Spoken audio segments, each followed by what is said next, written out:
கடலூர் பாராளுமன்ற தொகுதி அமமுக கட்சி வேட்பாளராக கார்த்திகேயன் மனு தாக்கல் செய்திருந்தார். புதனன்று மனு சரிபார்க்கப்பட்டது.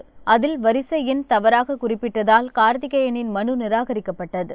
அவருக்கு மாற்று வேட்பாளரான காசி தங்கவேலுவின் மனு ஏற்கப்பட்டது. இச்சம்பவம் கடலூர் கலெக்டர் அலுவலகத்தில் பரபரப்பை ஏற்படுத்தியது. இந்த அனைத்து வேட்புமனுக்களும் இன்று பரிசீலனைக்கு எடுத்துக் கொள்ளப்பட்டதில் மொத்தம் 23 வேட்புமனுக்கள் ஏற்கப்பட்டு 18 மனுக்கள் நிராகரிக்கப்பட்டது என்பதை தெரிவித்துக் கொள்கிறேன். வேலூர் சத்துவாச்சாரி கலெக்டர் அலுவலகத்தில் அரக்கோணம், வேலூர் நாடாளுமன்ற தொகுதிகளின் மனுக்கள் பரிசீலனை கலெக்டர் ராமன் தலைமையில் நடைபெற்றது. வேலூர் தொகுதிக்காக தாக்கல் செய்யப்பட்ட 32 மனுக்களில் 24 மனுக்கள் ஏற்கப்பட்டன. இதில் அரசியல் கட்சிகளின் வேட்பு மனுக்கள் தள்ளுபடி செய்யப்படவில்லை. அரக்கோணம் தொகுதியில் 29 மனுக்கள் தாக்கல் செய்யப்பட்டதில் 23 மனுக்கள் ஏற்கப்பட்டு 6 மனுக்கள் தள்ளுபடி செய்யப்பட்டன.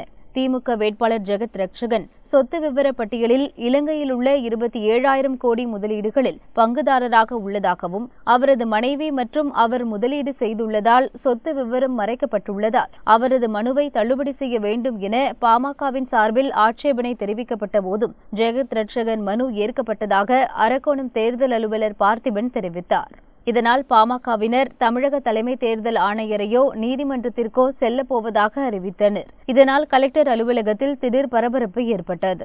நாடாளுமன்ற உறுப்பினராக ஒரு முறையும் மத்திய அமைச்சராக ஒரு முறை இருந்து எந்த தொகுதியில் 1 கோடி கூட மக்கள் நலனுக்காக முதலீடு செய்யாத ஜெகத் ரட்சகன் அவர்கள் எந்த வகையிலும் மக்கள் நலனில் அக்கறை காட்டாத ஜெகத் ரட்சகன் அவர்கள் தமிழ் மக்களை கொன்று குவித்திருக்கிற அந்த இலங்கையில 27,000 கோடி முதலீடு மாற்றமில்லை.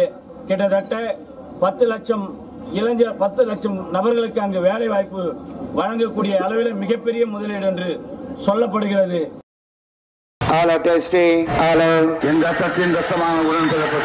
என் உயிரினும் மேலான அன்பு உடன்பிறப்புகளே, செய்வீர்களா?